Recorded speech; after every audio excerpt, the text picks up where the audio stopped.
আসসালামু আলাইকুম সবাইকে। আজকের এই ভিডিওতে আমি বিস্তারিত আলোচনা করব ফেব্রুয়ারি 2027 ইনটেকে হাঙ্গেরির কোন কোন ইউনিভার্সিটি এবং সাবজেক্ট অ্যাভেলেবল থাকে, পাশাপাশি আপনার স্কলারশিপ ও অফার লেটারের সুযোগ এবং আপনার যে সময়সীমাটা সেটার একটা বিস্তারিত আইডিয়া, প্লাস আপনি কোন সাবজেক্টে অ্যাপ্লাই করলে আপনার ফেব্রুয়ারি ইনটেকে ভিসা পাওয়ার সম্ভাবনা বেশি থাকবে। যারা সেপ্টেম্বর ইনটেকের ডেডলাইনটা মিস করে ফেলেছেন এবং যারা ভাবছেন যে নেক্সট ইয়ারে আমি ইউরোপের কোনো একটা কান্ট্রিতে স্টাডি করতে যাব, তাদের জন্য কিন্তু সবচেয়ে বড় সুযোগ হতে যাচ্ছে 2027 সালের ফেব্রুয়ারি ইনটেক হাঙ্গেরিতে। অনেকের ধারণা হচ্ছে যে ফেব্রুয়ারি ইনটেকে ব্যাচেলার্স বা মাস্টার্সের যে সাবজেক্টের অপশনগুলো সেগুলো খুবই কম থাকে, কিন্তু সত্য হলো যে ইউরোপের হাঙ্গেরির মতো অন্যান্য দেশের শীর্ষ সারির যে ইউনিভার্সিটিগুলো আছে সব ইউনিভার্সিটিতেই কিন্তু ব্যাচেলার্স এবং মাস্টার্সের জন্য অসংখ্য সাবজেক্টের অপশন খোলা থাকে। আপনি যদি 2027 সালে শুরুতেই একজন ইউরোপিয়ান স্টুডেন্ট হিসেবে লাইফ লিড করতে চান, সেক্ষেত্রে কিন্তু আজকের এই ভিডিওটি আপনার জন্য অনেক গুরুত্বপূর্ণ। তাই ভিডিওটি না টেনে শেষ পর্যন্ত অবশ্যই দেখবেন। মূল ভিডিওতে যাবার আগে একটা বিষয় পরিষ্কার করা দরকার, তা হচ্ছে ইউরোপে কিন্তু বৃহত্তম যে ইনটেক সেটা হচ্ছে সেপ্টেম্বর বা ফল ইনটেক, তবে ফেব্রুয়ারি বা স্প্রিং ইনটেকটা কিন্তু দ্বিতীয় বৃহত্তম একটি সুযোগ। ফেব্রুয়ারি ইনটেকের সুযোগ সুবিধাগুলো কি কি সেগুলো নিয়ে এখন আমি কথা বলবো। ফার্স্ট, কম্পিটিশন, দ্যাট মিনস ফাইলের যে প্রেশার বা আপনার যে কম্পিটিশনটা হবে সেটা কিন্তু অনেকটাই সেপ্টেম্বরের তুলনায় অর্ধেক হয়ে আসবে। কেন? কারণ ফেব্রুয়ারিতে সেপ্টেম্বর ইনটেকের তুলনায় অনেক স্টুডেন্ট কম অ্যাপ্লাই করে থাকে। সো আপনি কিন্তু আপনার প্রোফাইলটা যদি একটু ভালো করতে পারেন বা ডকুমেন্টসটা যদি একটু সুন্দর করে গুছাইতে পারেন, সেক্ষেত্রে কিন্তু আপনার ভিসা পাওয়ার চান্সটা অনেকটাই বেড়ে যায়। দ্বিতীয় যে সুবিধাটা সেটা হচ্ছে ভিসার যে প্রেশারটা বা চাপটা সেটা কিন্তু সেপ্টেম্বরের তুলনায় অনেকটাই কম, এবং যার কারণে আপনার যে ওভারঅল যে সময়সীমাটা সেটা কিন্তু সেপ্টেম্বরের তুলনায় ফেব্রুয়ারিতে অনেকটাই কমে যাচ্ছে। আপনি 3 থেকে 4 মাসের মধ্যেই আপনার ভিসা হাতে পেয়ে ইউরোপের একটা দেশে কিন্তু চলে আসতে পারছেন পড়াশোনার জন্য। থার্ড হচ্ছে দ্রুত সেশন স্টার্ট। আপনারা যারা সেপ্টেম্বর টু সেপ্টেম্বর মানে 1 বছরের যে স্টাডি গ্যাপটা সেটাকে ওভারকাম করতে যাচ্ছেন, তাদের জন্য ফেব্রুয়ারি ইনটেকটা পারফেক্ট একটা সময় স্টাডি শুরু করার। তবে মনে রাখবেন যে এই ফেব্রুয়ারি ইনটেকে কিন্তু স্টাইপেন্ডিয়াম হাঙ্গেরিকাম যে ফুল ফ্রি স্কলারশিপটা ছিল সেটার কিন্তু কোনো সুযোগ থাকছে না। এইটা শুধুমাত্র সেপ্টেম্বর ইনটেকের জন্য। তবে ইউনিভার্সিটির কিছু পার্শিয়াল স্কলারশিপের সুযোগ থাকে বা ডিসকাউন্টেরও সুযোগ থাকে ফেব্রুয়ারি ইনটেকে, সেটা কিন্তু আপনি লুফে নিতে পারছেন।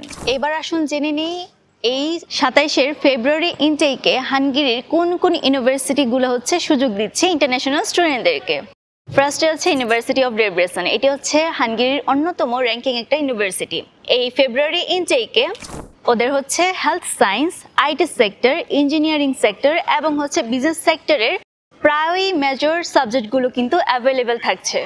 সেকেন্ড যেটা সেটা এতভাস লরেন ইউনিভার্সিটি বা ELTE ইউনিভার্সিটি বুদাপেস্ট। বুদাপেস্টের এই অন্যতম র্যাঙ্ক ইউনিভার্সিটিতে কিন্তু স্প্রিং ইনটেকে কম্পিউটার সায়েন্স, সাইকোলজি এবং তাদের সোশ্যাল সায়েন্সের কিছু মেজর সাবজেক্ট ব্যাচেলার্স এবং মাস্টার্সের জন্য অ্যাভেলেবেল থাকে। থার্ড ইউনিভার্সিটি অফ প্যাক্স, যেটা সিটির বাহিরে অন্য সিটিতে অবস্থিত। এই ইউনিভার্সিটিতেও কিন্তু স্প্রিং ইনটেকে হিউম্যানিটিজ, বিজনেস অ্যাডমিনিস্ট্রেশন এবং ইঞ্জিনিয়ারিং এর বেশ কিছু সাবজেক্ট কিন্তু অ্যাভেলেবেল আছে। Fourth Budapest metropolitan university. এই ইউনিভার্সিটিতে যারা মূলত মিডিয়া বা ট্যুরিজম সেক্টরটাকে বেশি প্রাধান্য দিতে চায়, তাদের জন্য এই স্প্রিং ইনটেকটা সেরা হতে যাচ্ছে। এবং লাস্ট ইউনিভার্সিটি অফ মিসকোলজ এবং ইউনিভার্সিটি অফ সেগেদ। যাদের ব্যাকগ্রাউন্ড সায়েন্স, টেকনিক্যাল বিষয়ে যারা পড়াশোনা করতে যায়, তাদের জন্য কিন্তু এই দুটো ইউনিভার্সিটি একটা বেস্ট চয়েস হতে পারে। এবার বলে দিচ্ছি যে ফেব্রুয়ারি ইনটেকে কোন কোন সাবজেক্টগুলোতে সব থেকে বেশি সিট অ্যাভেলেবেল থাকে। ফার্স্ট কম্পিউটার সায়েন্স এবং আইটি, যেমন software engineering, business informatic, data science এবং কম্পিউটার সায়েন্স। বিশেষ করে মাস্টার্স প্রোগ্রামে কিন্তু প্রচুর সাবজেক্ট অ্যাভেলেবেল থাকে। সেকেন্ড যেটা সেটা বিজনেস ও ম্যানেজমেন্ট বা business and finance, business administration, international economy and business, marketing, finance and MBA। Third যেটি সেটি engineering field, mechanical engineering, civil engineering, environmental engineering, etc. তাছাড়াও আপনি নার্সিং বা হেলথ কেয়ার, আইটি সেক্টর বা international relationship এই সব সাবজেক্টেও কিন্তু ফেব্রুয়ারি ইনটেকে অ্যাপ্লাই করতে পারবেন। ফেব্রুয়ারি 2027 ইনটেকের জন্য এখন থেকে আপনার যে টাইমলাইনটা মানে যে সময়সীমাটা আপনি বেছে নেবেন কখন কোন কাজটা করবেন সেটার সম্পর্কে এখন আমি একটা বিস্তারিত আইডিয়া দিচ্ছি। জুন থেকে অগস্ট 2026-এর মধ্যে আপনি মাস্ট আইএলস এক্সামটা দিয়ে দিবেন। পাশাপাশি আপনার সার্টিফিকেট এবং মার্কশিট অথবা জন্ম নিবন্ধন এই সব ডকুমেন্টসগুলো অনলাইনে অ্যাটেস্টেশন করে নেবেন এবং যেটা করবেন সেটা আপনার পাসপোর্টটা আপনার হাতে মাস্ট রাখবেন। সেপ্টেম্বর থেকে অক্টোবর 2026 কিন্তু মূলত প্রত্যেকটা ইউনিভার্সিটি অ্যাপ্লিকেশন শুরু করে দেয়। সেই সময় আপনি অ্যাপ্লাই করবেন, কারণ সব ইউনিভার্সিটি কিন্তু তাদের ডেডলাইন হিসেবে 15 অক্টোবর থেকে 15 নভেম্বর দিয়ে থাকে।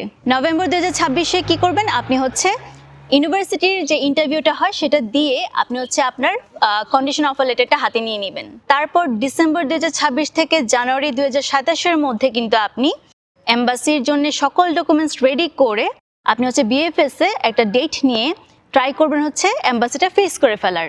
এবং ফেব্রুয়ারি 2027-এ কি করবেন, আপনি ভিসা হাতে পেয়ে ইউরোপে আপনার স্বপ্নের দেশে আপনার স্টুডেন্ট যাত্রাটা শুরু করে ফেলবেন। আজকের এই ভিডিওটি কি আপনার জন্য হেল্পফুল ছিল? আরও যদি আপনার কোনো কোয়েশ্চেন থাকে এই ফেব্রুয়ারি ইনটেক নিয়ে অবশ্যই আমাকে কমেন্ট করতে ভুলবেন না, অথবা ডিএম করতে পারেন জানা আপু ইনস্টাগ্রামে। এবং আমি আশা করি আপনাদের এই ভিডিওটি কোনো না কোনোভাবে কাজে লাগবে। এবং তার সাথে সাথে যেটা অনুরোধ করবো সেটা ভিডিওটিকে লাইক করবেন, শেয়ার করবেন এবং আমার এই জানা আপু চ্যানেলটিকে সাবস্ক্রাইব করতে ভুলবেন না। আল্লাহ হাফেজ।